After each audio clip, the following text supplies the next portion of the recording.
नमस्कार। आप देख रहे हैं xcricketer.com ब्लॉगिंग वेबसाइट और मैं बोल रहा हूँ विपुल। हम लोग हेडिंग्ले में पहला टेस्ट इंग्लैंड से बुरी तरीके से हारे और इंग्लैंड को अंतिम दिन में 371 रन बनाने थे, उन्होंने बना लिए 5 विकेट के नुकसान पे। उसको देख के मुझे एक चीज याद आई। आप याद करें BGT 2017 भारत बनाम ऑस्ट्रेलिया। भारत पहला टेस्ट मैच पुणे में बुरी तरीके से हारा था, जिसमें स्टीव स्मिथ ने दोनों पारियों में शतक लगाए थे।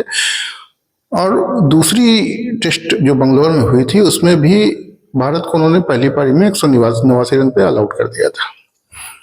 उसके बाद क्या हुआ? उसके बाद के अब बॉलिंग के आंकड़े देखें, मैंने वो मैच उस दिन पूरा देखा था, इसलिए मुझे याद है। कप्तान विराट कोहली ने क्या किया था? कप्तान विराट कोहली ने ईशांत शर्मा को एक छोर से लगाया और ईशांत शर्मा ने ऑफ स्टंप पे पूरी फील्डिंग लगा के लगातार चौथे पांचवें स्टंप पे गेंदबाजी की ऑफ स्टंप के बाहर। उनका एक स्पेल, जहां तक मुझे ध्यान है, ये 2 स्पेल मिलाकर उनके 18 ओवर में मात्र उन्होंने 28 रन दिए थे और उसी में उन्होंने स्टीवन स्मिथ का विकेट शायद उन्होंने लिया था या नहीं लिया था, ध्यान नहीं, लेकिन 18 ओवरों में मात्र उन्होंने 28 रन दिए थे। मतलब एक तरफ से भारत ने पूरी तरीके से रन रोक दिए थे। अश्विन ने भी अच्छी गेंदबाजी की थी, उसमें भी उन्होंने भी ज्यादा रन नहीं दिए थे, 2 के रन रेट से दिए थे, लेकिन ईशांत शर्मा का रोल उसमें बहुत बड़ा था। जो मोमेंटम इंग्लैंड के ऑस्ट्रेलिया की तरफ था वो शिफ्ट हो गया था भारत की तरफ ईशांत शर्मा के उस स्पेल के बाद। ईशांत शर्मा ने 28 ओवर फेंके थे, 48 रन दिए थे। 28 ओवर में 48 रन दिए थे। उन्होंने टोटल नेगेटिव बॉलिंग की थी, ऑफ स्टंप के बाहर बॉलिंग की थी, टोटल नेगेटिव बॉलिंग की थी। वो रन बनाने का मौका ही नहीं दे रहे थे स्टीवन स्मिथ को।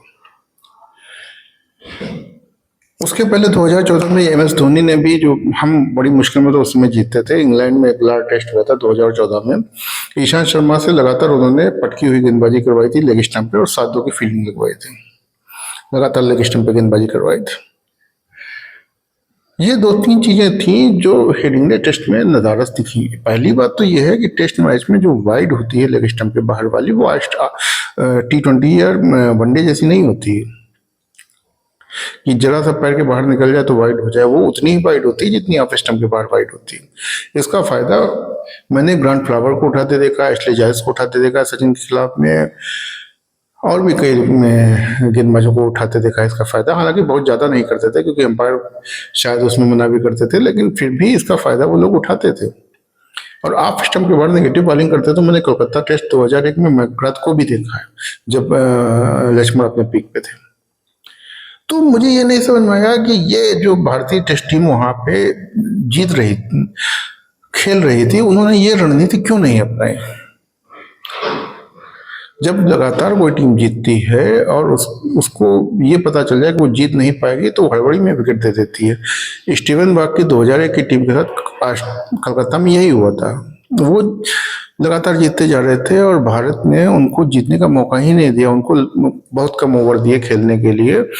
लक्ष्मण और जयवंत की पारी की तो बात ही अलग थी, लेकिन उसके बावजूद उन्होंने इतने कम ओवर दिए उनको ऑस्ट्रेलिया को जीतने के लिए। वो जीत के लिए जा ही नहीं सकते थे, उनकी मेंटालिटी में नहीं थे कि हम जीत के लिए नहीं जाएं, ड्रा के लिए वो खेलते नहीं थे, तो वो हार गए। यही इंग्लैंड के साथ हो जाना था।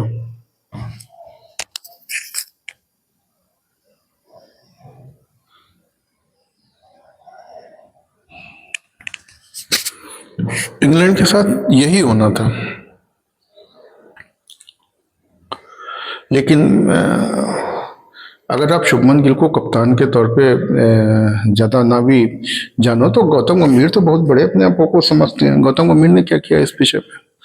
गौतम गंभीर तो रवि शास्त्री हो, सुनील गावस्कर हो, विराट कोहली हो, सबको सलाह देते रहते हैं।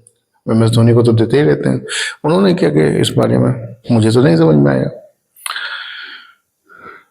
फिर गेंदबाजों की बात, ये गेंदबाज जो हैं T20 खेले खेले T20 में ढल चुके हैं। इनको पता ही नहीं कि नेगेटिव बॉलिंग क्या होती है, कैसे होती है। नेगेटिव बॉलिंग से भी हम जीत सकते हैं या कम से कम ड्रा करा सकते हैं। प्रसिद्ध कृष्णा जी ने इतनी गंदी गेंदबाजी की है कि क्या ही बताया जाए उसको। शार्दुल ठाकुर के लिए ज्यादा नहीं कह सकता, उनको बहुत ज्यादा गेंदबाजी नहीं मिली। और सिराज ने ओवरऑल बहुत ज्यादा अच्छी गेंदबाजी नहीं की, लेकिन बहुत ज्यादा खराब गेंदबाजी भी नहीं की, लेकिन रणनीति में चूक हुई ना। निगेटिव बॉलिंग हमने, और निगेटिव बॉलिंग होती है, निगेटिव बॉलिंग यही तो होती है। कोई जरूरी है आप लेग स्टंप के बाहर बॉल करें? ऑफ स्टंप के बाहर आप बॉल करने लगातार 7 की फील्ड लगा के मौका मत दें रन बनाने का, रन बनाने का मौका मत दें। वो तो रन बनाने के लिए जा रहे थे, रन नहीं मिलते उनको तो वो खुद ही गलती करते। लेकिन अब वनडे और T20 की फील्ड लगा के, वनडे T20 के माइंड से आप बॉलिंग करोगे तो टेस्ट मैच आप नहीं जीतने वाले, वो भी बैजबाल एरा में इंग्लैंड के खिलाफ। ठीक है।